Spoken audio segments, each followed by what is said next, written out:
How to develop self-confidence. A motivational story.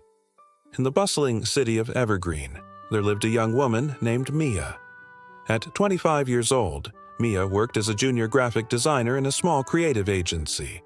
She was talented. Her sketches could capture emotions in ways that left her colleagues in awe. But deep down, she struggled with a crippling lack of self-confidence. Every time she presented her ideas in team meetings, her voice would tremble, her palms would sweat, and she'd second-guess every word. What if they hate it? What if I'm not good enough? She'd think, often leading her to stay silent and let others take the credit for similar concepts. Mia's lack of confidence stemmed from her childhood. Growing up in a strict household, her parents had high expectations but rarely offered praise. Failures were met with criticism, and successes were dismissed as expected. Over time, this eroded her belief in herself. She avoided risks, stuck to safe tasks, and watched opportunities pass her by.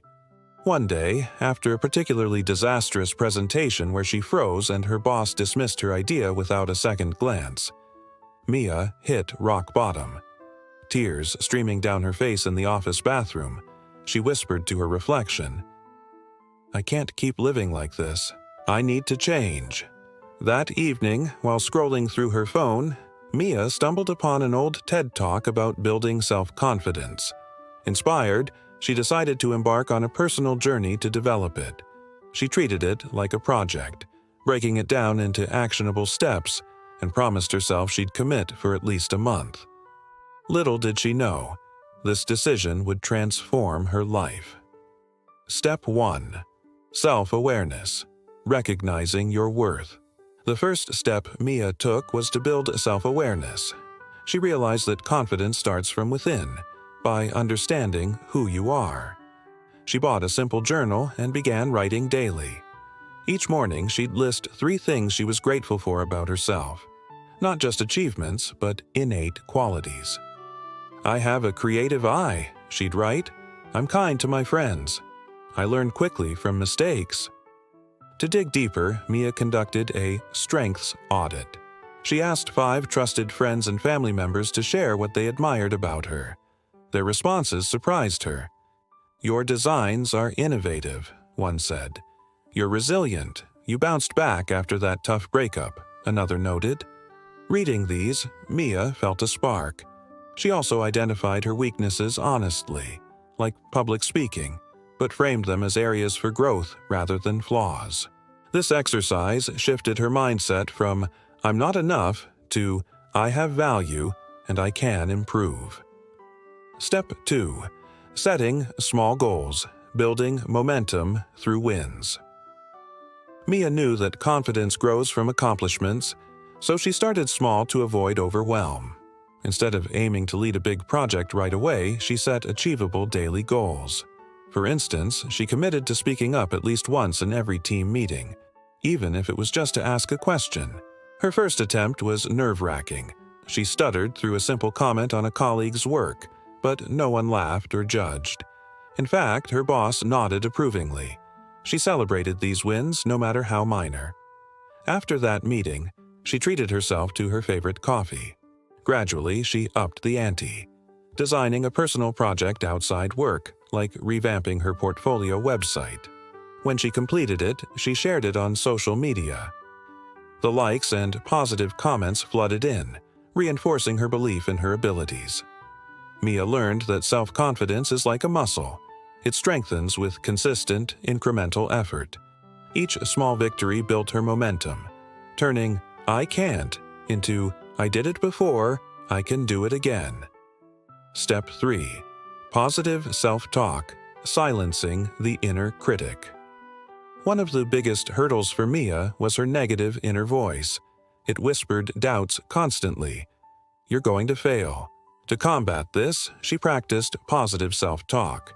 She created affirmations tailored to her fears, like, "I am capable and my ideas matter." She'd repeat them in front of a mirror every morning and before bed. Mia also reframed failures. When a client rejected one of her designs, instead of spiraling into self-doubt, she asked, "What can I learn from this?" She analyzed the feedback objectively. The colors were too bold for the brand's style. Next time, she adjusted accordingly, and the revised version was approved. Over time, this turned setbacks into stepping stones. She read books like The Confidence Code by Katty Kay and Claire Shipman, which reinforce that everyone doubts themselves, but confident people push through by controlling their narrative. Step 4. Surrounding yourself with positivity. The power of environment. Mia realized her environment played a huge role in her confidence. She distanced herself from toxic influences, like a coworker who constantly belittled ideas in meetings. Instead, she sought out supportive people. She joined a local design meetup group, where aspiring creatives shared stories of their journeys. Hearing others' struggles made her feel less alone. She also found a mentor, an experienced designer named Sarah from the group. Sarah shared her own story of overcoming imposter syndrome and offered practical advice, like practicing presentations in front of a camera. Their weekly coffee chats became Mia's lifeline, providing encouragement and accountability. Mia learned that confidence thrives in positive ecosystems. Surrounding herself with uplifting people amplified her growth. Step 5. Practice and persistence. Facing fears. Head on. With foundations in place, Mia focused on practice. She enrolled in a public speaking workshop starting with short talks in a safe space. The first session was terrifying. Her heart raced as she spoke about her favorite design project. But by the end, she felt exhilarated. She applied these skills at work, volunteering to present a new campaign idea. The climax came during a major client pitch. Mia's team was competing for a high-profile account, and her boss assigned her to lead the creative segment.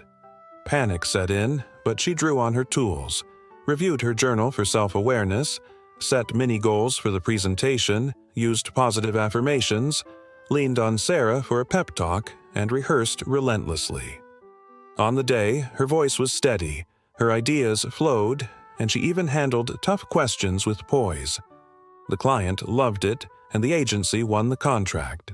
As confetti metaphorically rained down, in reality it was high fives and cheers, Mia stood taller. She wasn't magically fearless, but she had developed the self-confidence to act despite fear. Months later, reflecting on her journey, Mia started a blog sharing her story, inspiring others. Self-confidence isn't something you're born with, she'd write. It's a skill you build, one step at a time. Mia's transformation taught her, and anyone who reads her tale, that developing self-confidence is a deliberate process. It requires patience, but the rewards are life-changing. Freedom from doubt, bolder pursuits, and a deeper sense of self-worth. If Mia could do it, so can you. Start today, with a single journal entry or a small goal, and watch your confidence soar.